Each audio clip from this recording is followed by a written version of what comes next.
आजादी का अमृत महोत्सव।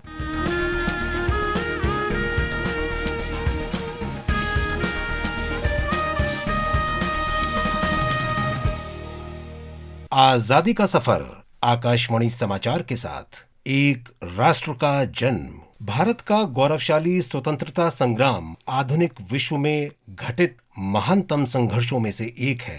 आकाशवाणी समाचार आपके लिए प्रतिदिन संघर्ष की एक झलक पेश कर रहा है।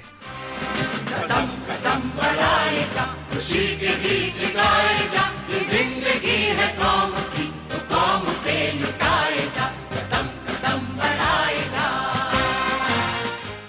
1943 में आज ही के दिन Subhash Chandra Bose Indian National Army INA यानी आजाद हिंद फौज के सर्वोच्च कमांडर बने थे। INA का गठन भारत की स्वतंत्रता के लिए सितंबर 1942 में रास बिहारी बोस द्वारा सशस्त्र युद्ध के उद्देश्य से किया गया था, लेकिन जल्द ही इसे भंग कर दिया गया। 1943 में नेताजी सुभाष चंद्र बोस ने दक्षिण पूर्व एशिया में अपने आगमन के बाद इसे पुनर्जीवित किया। 1943 के प्रारंभ में बोस ने ये महसूस किया कि दक्षिण पूर्व एशिया अंग्रेजों से लड़ने और उपनिवेशवाद विरोधी सेना की स्थापना के लिए उपयुक्त था, जहां बड़ी संख्या में भारतीय विदेश में रह रहे थे। मैं इस जिम्मेदारी को कबूल करता हूं, लेकिन निहायत नम्रता के साथ, और खुदा से दुआ मांगता हूं कि उन्होंने हमें वो ताकत, वो जोश और वो बहादुरी दें। जनवरी 1943 में जापानियों ने बोस को पूर्वी एशिया में भारतीय राष्ट्रवादी आंदोलन का नेतृत्व करने के लिए आमंत्रित किया।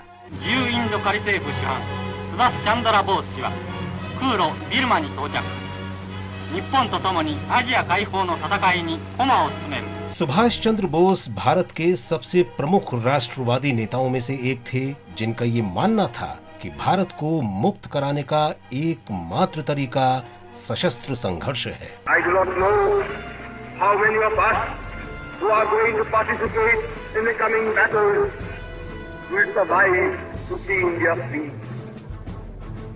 But whether we survive or not, whether we individually live to see India free or not, we are confident that India shall be free.